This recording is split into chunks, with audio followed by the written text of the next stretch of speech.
So నాకేం problem లేదు, నేను చేస్తానండి. ఇప్పుడు పర్టికులర్గా ఈ లీడే చేస్తాడు అనేది అయితే నేను పెట్టుకోలేదు. ఎందుకంటే నేను ఒకవేళ అలా అనుకుంటుంటే కనుక 10 years బ్యాక్ నేను ఆలోచించేవాడిని కాదు, నాకు ఇది రాదు, ఛాన్సెస్ ఉండవు అనేది. రైట్ నో ఇప్పుడు సిచ్యువేషన్స్ వేరు. ఆర్టిస్ట్లకు కానీ టెక్నీషియన్స్ కానీ మొత్తం ఓటీటీ ప్లాట్ఫామ్స్ వచ్చిన తర్వాత కంటెంట్స్ ఎక్కువ అవుతున్నాయి, వర్క్ దొరుకుతుంది చాలా మందికి. ఇక్కడ ఇండస్ట్రీలో ఉండే వాళ్ళకి ఒక హోప్ వచ్చింది సడన్గా. దట్టు మన తెలుగు వాళ్ళకి ఆహా లాంటి ప్లాట్ఫామ్ ఒకటి వచ్చింది. అంటే అల్లు అరవింద్ సార్ చేసిన దానికైతే లిటరల్లీ ఆహాలో మీరు చూస్తే ఎంతమంది యాక్టర్స్ బయటకు వచ్చారు. సో మోస్ట్లీ అంతే. అండ్ కమింగ్ బ్యాక్ టు పుష్పలో మీ క్యారెక్టరైజేషన్ ఇదంతా మీకు ఇచ్చిన రెస్పాన్సిబిలిటీ పక్కన పెట్టేస్తే, ఆ కోఆర్డినేషను పుష్పకి శ్రీవల్లికి ఎంత ఉందో తెలియదు కానీ మీకు పుష్పకి ఉన్న కోఆర్డినేషన్, మీ మధ్య ఉన్న అండర్స్టాండింగ్ కానీ, ఆ 2 క్యారెక్టర్స్కి ఉన్న అండర్స్టాండింగ్, నాకు తెలిసి ఆ గుడి మెట్ల మీద మిమ్మల్ని డ్రాగ్ చేయడం ఇదంతా రియల్గా ప్లాన్ చేస్తే అలా అవ్వదేమో. అవునండి.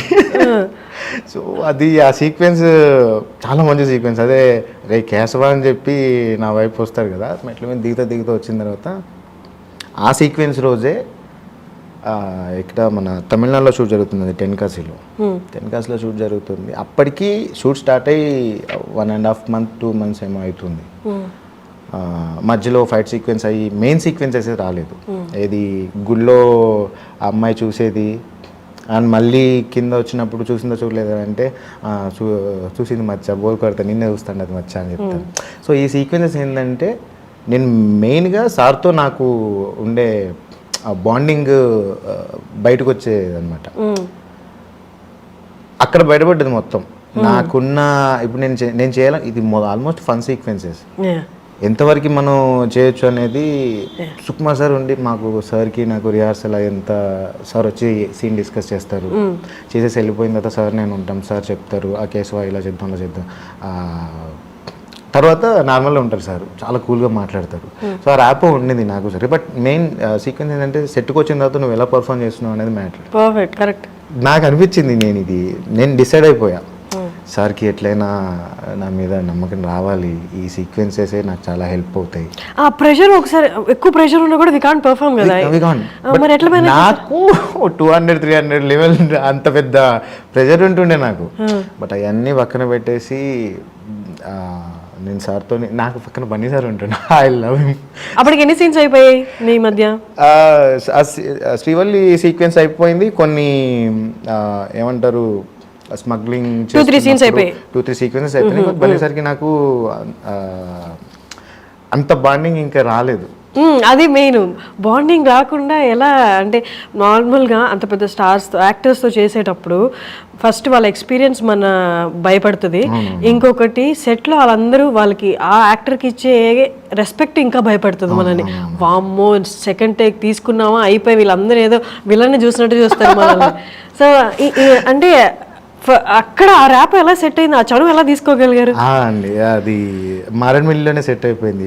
సినిమాలో ఫస్ట్ సీక్వెన్స్ ఉంటుంది కదా, సార్ బన్నీ సార్ దగ్గరికి వెళ్ళి నేను ఇంకా ఫైనల్గా మాట్లాడాలి అని చెప్పి సారు గొడ్డలికి అడుగుతూ ఉంటారు, నేను వెళ్ళి మోంగడుకొని మచ్చా నీ తోడు ఉంటాం మచ్చా అని చెప్తాను కదా, నాకడే ఉందా ముక్కుబిడి తప్ప ఇలా అంటారు.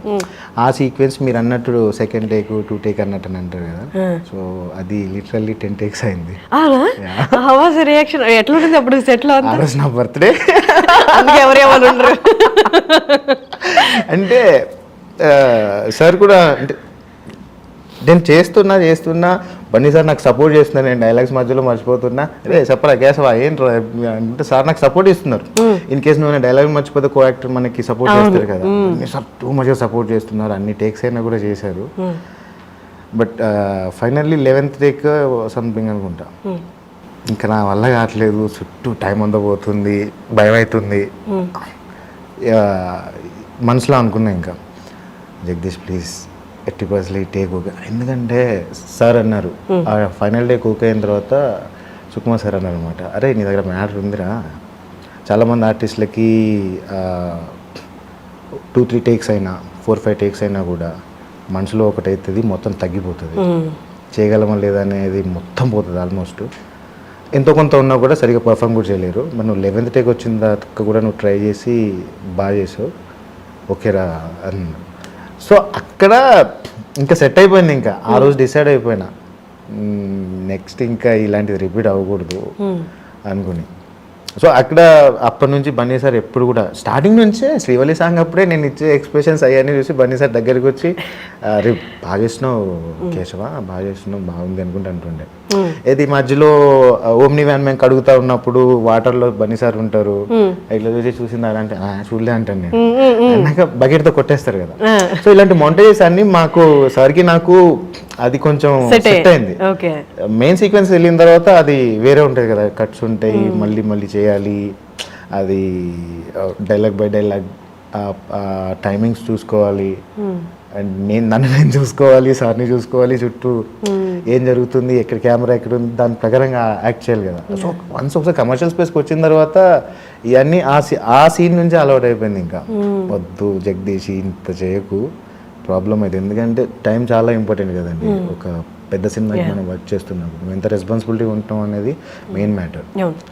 అంటే ఎన్ని టేక్స్ చేసినా ఫైనల్లీ వస్తుంది. ఏ ఆర్టిస్ట్కైనా పాపం ఇబ్బందులు పడతారు, కొంచెం భయం ఉంటుంది, వస్తుంది. సో ఆ నమ్మకంతోనే ముందుకెళ్ళిపోయా. బన్నీ సార్ ఎవ్రీవేర్ నాకు సపోర్ట్ చేస్తారు. ఈవెన్ దో నేను నాకు క్రేజీ సిచ్యువేషన్ చెప్తా.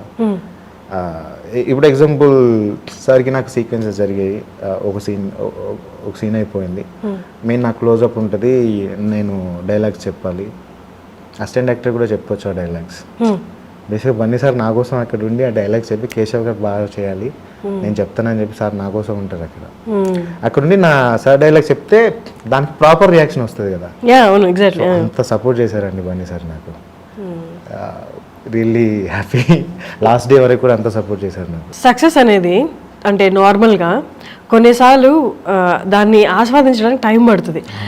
మనం ఇప్పుడు ఇక్కడ ఈ చైర్లో కూర్చున్నా, లేకపోతే ఆ స్టేజ్ మీద ఉన్న సక్సెస్ మీట్ అప్పుడు కానీ, లేకపోతే వన్స్ రిలీజ్ అయిపోయిన అప్రిషియేషన్స్ మధ్య ఉన్న, నేనేనా ఇక్కడ ఉంది, ఏం జరుగుతుంది అసలు నా లైఫ్లో ప్రతిసారి అనుకున్నానండి.